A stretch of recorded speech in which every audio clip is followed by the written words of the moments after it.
Thanks so much to all my patrons. Join now to help support the channel and help pick the books that I review. Link in the description. And I am done.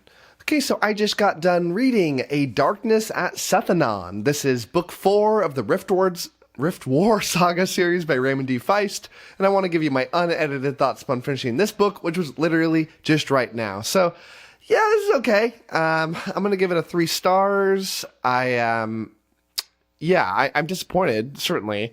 I think I'm generally disappointed by 3-star books unless I went into it kind of expecting that I wouldn't like it. It's all about expectations, right? I mean, I remember being relatively pleased when I finished Crescent City by Sarah J. Maas, which I still can't believe I read that, when I gave it 2 stars because I really thought I'd give it a 1 star. But when I kind of had this optimism that I would like this book significantly more than I did, I remained disappointed. So this is book 4. It's the final book of this series. Now, the Riftwar saga is a 4-book series, or 3.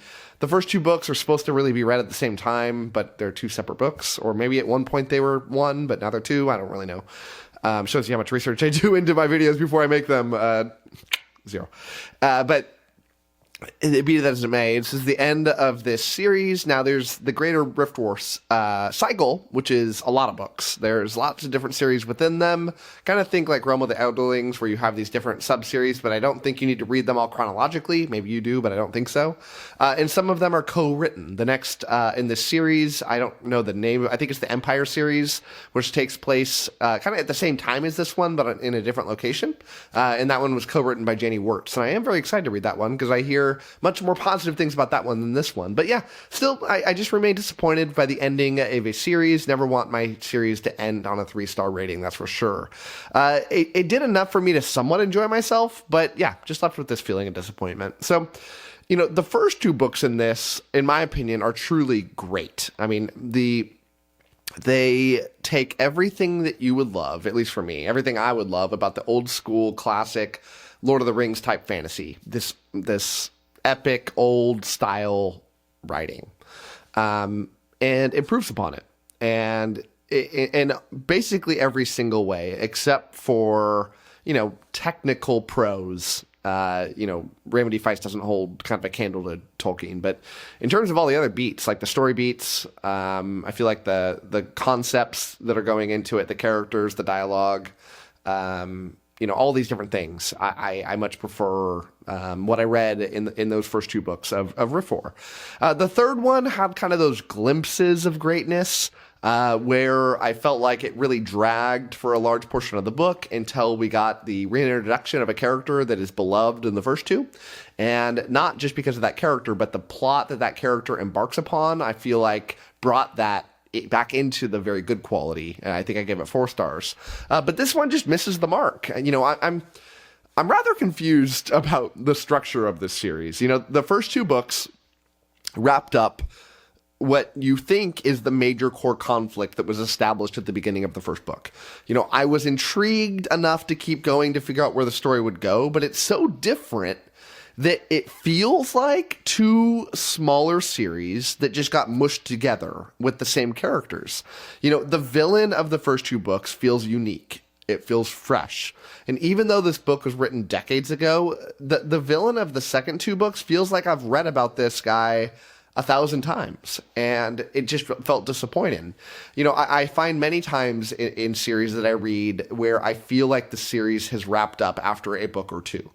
A couple times that immediately jump to mind is the first book in the Dandelion Dynasty. That first book ends, and it is a well-wrapped-up book that feels like I don't need to keep reading if I don't want to. Now, thank God I did, because those books are some of my favorite that I've read of all time, like very, very, very close to number 1.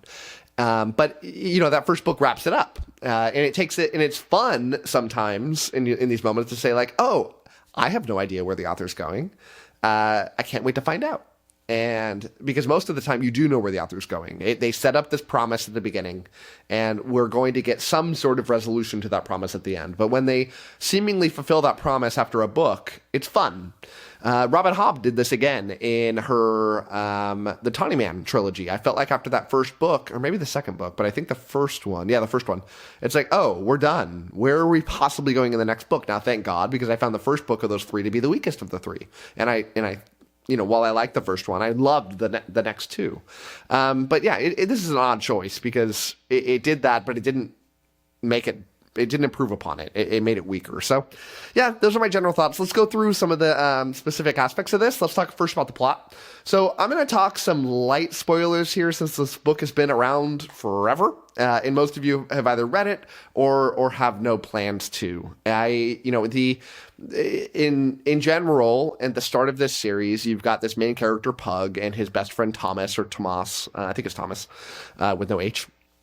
And they get embarked upon this quest where they find out that Pug is a magic wielder, a very potentially powerful one, and they go on this quest to ultimately stop an alien invasion. Now, it's not an alien invasion that you would think of in the sci-fi realm. It's a rift, hence the Riftwar in the name here, has been formed in this world, and another world has found an ability to come into this world. Specifically, they want to, I believe, strip the world of their precious metals. And I think they fortuitously found this out that they could come here, and now they're taking it to their advantage. So you have this, this interstellar conflict happening on this home planet, and the main characters are trying to stop that. Now, that gets solved after the first two books. Now, in this one, you find out that the big bad guy is actually this classic evil Dark Lord type of character. And the job is to finish this off. And it jumps the perspectives. I mean, you still have some of the old characters, but you've mainly focused on this character, Jimmy the Hand. And he was introduced in the first two books as this thief who is this fun, young character, the classic kind of young thief that you might think of in the Liza Lamora type sense. That's a very lighthearted character that is very skilled. And it follows this character as they're interacting with the characters from the previous books, but end up winding up in these quests to try to solve this problem. Now, in the third book, the quest was to save the queen because she got an illness, and you had to get a special flower called a silverthorn to go remedy her. In this one, it's like, no, let's go finish off the evil itself. That's the general plot. Now, I have a few big problems with this plot. Because on its own, that doesn't sound horrible. And it's not horrible, but it certainly it misses the mark. The first problem I have here is the first half of this book just feels like more of the same from the third book. It's this journey type quest where some bad things happen along the journey, but the environments feel very samey. It just feels like I was reading the same book again, and that's disappointing. It's a lot of traveling from point A to point B and evading the same type of bad guys that you established in the previous book. Nothing felt fresh in that large part of that book. Now, the second problem I had is the very beginning of this book starts off hot. A major character is bravely killed off, and the plot is taking us in this wildly different direction. Now, stop listening to this for like 20 seconds if you want to avoid spoilers. But it turns out the character is not dead. Ugh, I hate it when that happens. Just recently read a book where that happened. And we are just getting the same old plot from the last book. That is weak sauce. I want you to accept that bravery, stick to it, and not just give me this fake thing that I hate in fantasy. It's one of the things that I hate most in fantasy is intense plot armor, and it takes away any sense of realism from the story. There is a very famous show that is popular on Amazon right now that pulls this off, and I hated it there. I hate it now, and I will forever hate it. Thankfully, more modern fantasy tends, since, A Song of Ice and Fire, perhaps before that, but tends to deliver on that promise, and I love that. It brings a sense of drama into the story that I need, but yeah, certainly not here. Now, thirdly, I think maybe the biggest problem I have is the part of the plot I've always loved the most was Pug's plot. Every time he's introduced, I love it. And again, not because I love the character, but I love the plot points that this character goes along with, and they're wonderful. But it just seems to have taken a major back seat in these two books, and that's unfortunate. But when he does finally show up, like he did in the previous book, and as soon as he showed up, I felt like the book got hot. So he shows up here, and I'm like, yes, time to get back to what we had in the last book. Things are going off in a really fun direction now. And he gets caught up in this adventure, and I'm like, yeah, let's do it. And I was excited because Pug stuff is ultimately what I enjoy. But he goes on this weird time travel thing to no end, and it just soaks up pages. I mean, there's this rather intriguing concept of him going back in time, not a little bit, to the creation of the universe. That's something I really haven't read before, and I'm intrigued about what the implications of that. But then they solve the problem, and then they just get back to the story. And there was nothing that happened there changed.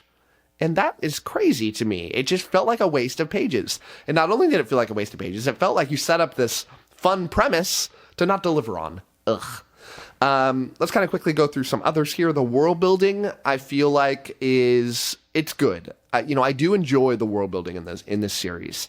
It does feel imaginative in a way that a lot of classic or older fantasies kind of miss the mark on for me. It does. I will remember not just this world, but the two worlds that are introduced here for a very long time. Maybe I'll never forget them. I hope I do. So maybe I can go back and read those first two books again and get great enjoyment out of them, because I love forgetting things. It's great getting a little older and forgetting things, right? Especially when it comes to books and movies and things like that, because you get to experience them kind of and be surprised by things. But yeah, world building's good.